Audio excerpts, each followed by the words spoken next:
What is up, guys? Chick Cactus is back, and today We are going to be showcasing all three of the class-specific swords re-added into Destiny 2 with Season of the Splicer. We have the Eternity's Edge for the Warlock, the Quickfang for the Hunter, and the Crown Splitter for the Titan. And I've been using these for quite a while, trying to get good rolls with all of them because we are pitting them head-to-head to see which one comes out on top. However, this is not just a video about the winner. It seemed pretty dumb to make a video on just one of these swords if a lot of you guys don't even play that class. So we're going to be showcasing the best perks and the best god rolls for all three of these swords, so no matter what you're playing, you can find a great roll for you. And so, let's get started. And let's begin here with the Eternity's Edge for the Warlock. So interestingly, this is actually a vortex frame sword that is very different from the original vanilla Destiny 2 version, which means that when you heavy attack, you spin in a circle. This is generally one of the highest damage outputting frames for swords, think the Falling Guillotine, but also generally considered one of the best for ad clearing as well. You literally go into a group of ads, spin to win, and kill everything around you. So that's already a pretty darn powerful start. Looking at the perks though, however, we have the normal assortment of blades. When you're picking a blade, and this is going to apply to all three of the swords we're talking about, generally I like the ones that deal more damage. So Jagged Edge is a great example. That does the most damage possible. It's going to cost you some rounds in the, well, not really magazine, but some reserve ammo. But something like Honed Edge is great as well. It's going to just increase the damage without impacting the reserve ammo. But in that first perk slot, we have some interesting choices. So Thresh is actually here where you get more super energy for killing enemies. Then we've got Tireless Blade to give you sword ammo back for powered sword kills. Then we've got Energy Transfer. So guarding while receiving damage generates class ability energy. And lastly, we have Relentless Strikes to give you sword ammo back on light attacks. And of those perks, definitely Thresh and then Tireless Blade and Relentless Strikes are going to be the best there. Thresh is a pretty interesting one because on weapons, you usually find Thresh in the second perk slot. It takes the place of a damage increasing perk. But with this sword, as we're going to see, you can have Thresh to get more super energy and something to increase the damage. So speaking of that second perk slot, we've got Counterattack, then we've got Flash Counter, which can definitely be good. You block one attack and then it debuffs the enemy. Then we've got Surrounded as our best damage increasing perk. If there's enemies nearby, you get a damage boost. And then lastly, Assassin's Blade, where a sword kill boosts movement speed and damage. I'm going to say that the best rolls here are going to be either Thresh, Tireless Blade, or Relentless Strikes combined with Surrounded, or potentially Flash Counter if you're a solo player and you like that style of gameplay. But it's so easy to debuff enemies with the Breach and Clear mod, I don't think you necessarily need it. Surrounded is pretty darn good for swords. If it's active, it's going to give you a 25% damage boost. And generally, when you're using swords, you're in the fray, you're right next to enemies, you're surrounded. So something honestly like Tireless Blade and Surrounded is going to let you just run into groups of enemies, spin to win, kill a bunch of them, and also get your ammo back. But the neutral game of Thresh is pretty darn good as well. I have Thresh Surrounded, so I get that damage boost, but I also just naturally get more supers more often, which is pretty good as well. But it is time to move on to the Quickfang for the Hunter. Now this is an extremely rare lightweight frame sword. So similar to lightweight frame shotguns, you actually increase your movement speed when you have this sword out. And that has a whole bunch of interesting implications. Potentially, this is one of the better PvP swords because of that. If you do want to use a sword in PvP, why not use one that boosts your movement speed so you can get to the target faster, get into a good position faster, get to an objective faster. Potentially, you can just whip out this sword for the movement speed without even having to kill anyone actually with this sword. So again, there's a lot of interesting implications because of the frame. But moving on from there to the perks, we have our normal assortment of blades. Again, I would usually go for more damage. Then in that first perk slot, we do have Tireless Blade and Relentless Strikes again to get ammo back. We have Energy Transfer again and Thresh again. So really it's the exact same options as the Eternity's Edge. And I think a lot of what I said plays true here. Thresh is good, Relentless Strikes is quite good, and Tireless Blade is quite good. Since the heavy attack for the Quickfang is less powerful than a Vortex frame for sure, honestly, Relentless Strikes increases in value because you're probably going to be normally light attacking much more than you are going to be heavy attacking.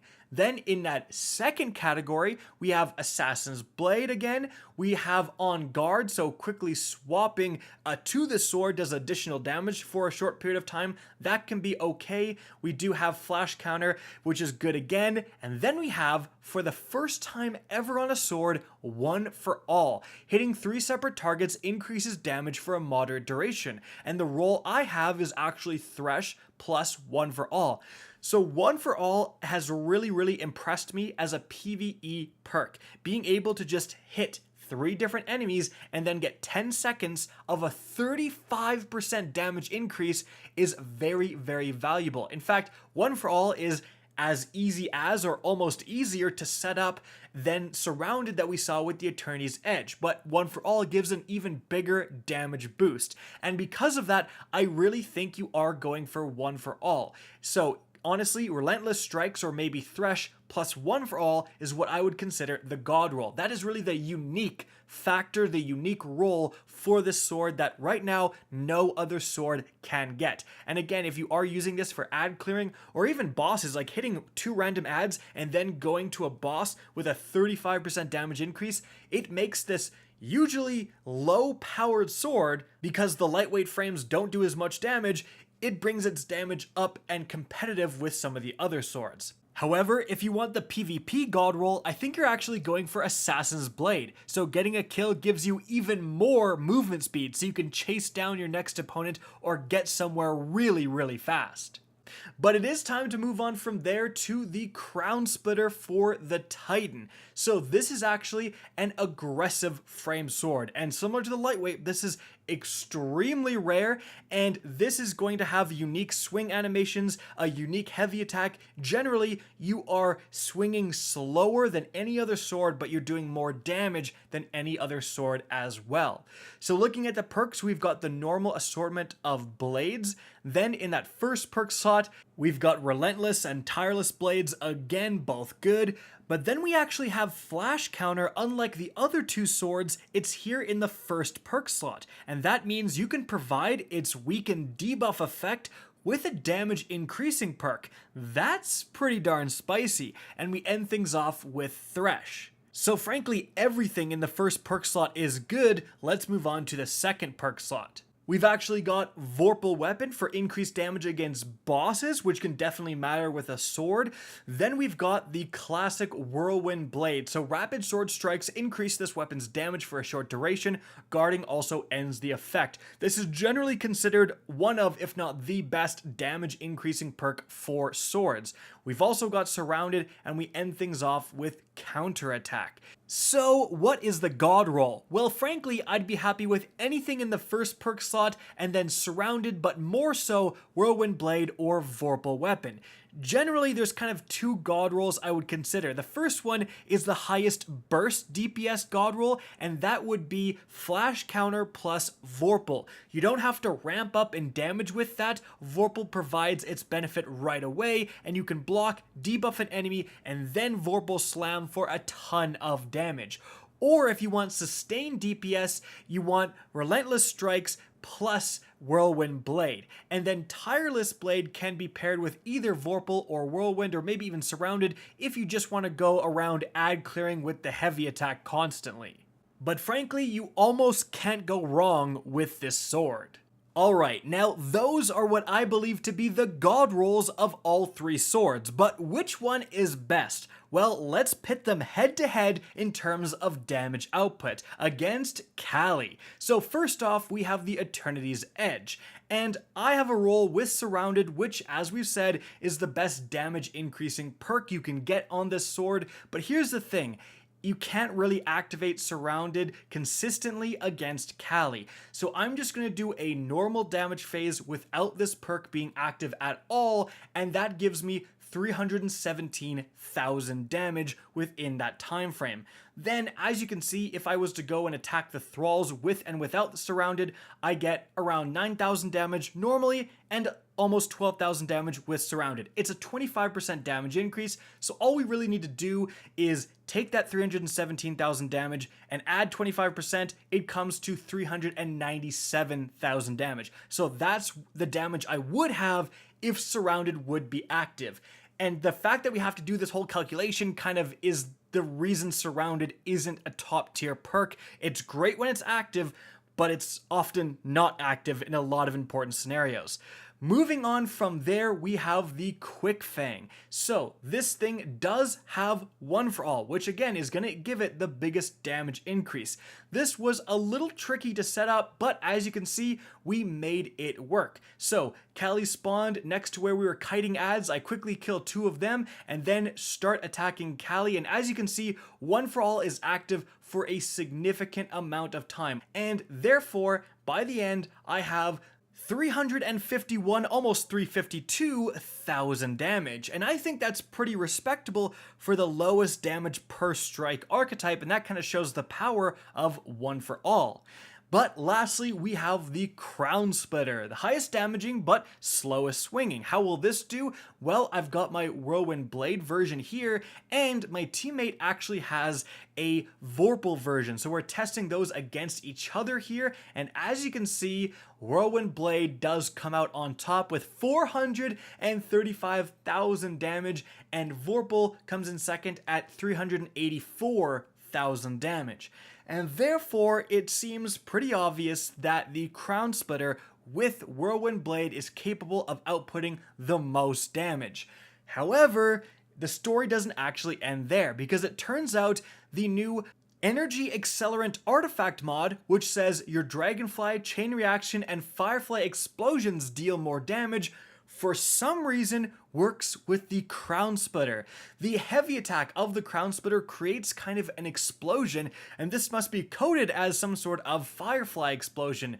As you can see right here, before I was doing around 38,000 damage for a heavy slam attack, and with Energy Accelerant on, I'm doing 77,000 damage. Remember, this is only going to activate for a full heavy attack of the Crown Splitter. Make sure you have full energy. This is not going to affect your normal swings. But even in a completely scuffed damage phase right here, we're still capable of getting way more damage. I do, more than 100,000 more damage at 542,000 damage here. That's absolutely incredible, and that is really kind of the icing on top of the cake. Definitely this season, the Crown Splitter by far is the best option.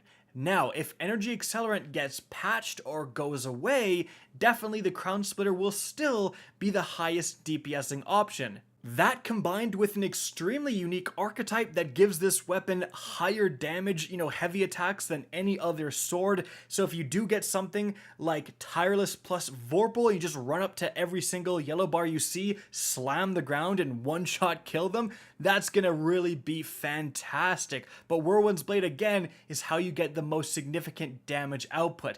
So absolutely, the Crown Splitter comes out on top. This is what you absolutely want to farm for by the end of the season. However, I think in second place is actually the Quickfang, simply because it again belongs to that extremely unique lightweight frame archetype, and that movement speed increase provides you with some pretty significant benefits in certain areas. And then in last place, I would say the Eternity's Edge, just because we already have vortex frame swords, specifically the Fallen Guillotine, and the Fallen Guillotine can get outright better perks. And so guys, that is it for the video. I hope you enjoyed and found this informative. If you did, please remember to help me out by simply rating and especially sharing this video. If you guys want to see more Destiny 2 content similar to this, don't be afraid to slap that subscribe button. If you want to get in touch with me and keep up to date with the latest channel activity, the best way is to follow me on Twitter at RickCacus. That's linked in the description down below. Again, I hope you enjoyed the video, and as always, have a good day.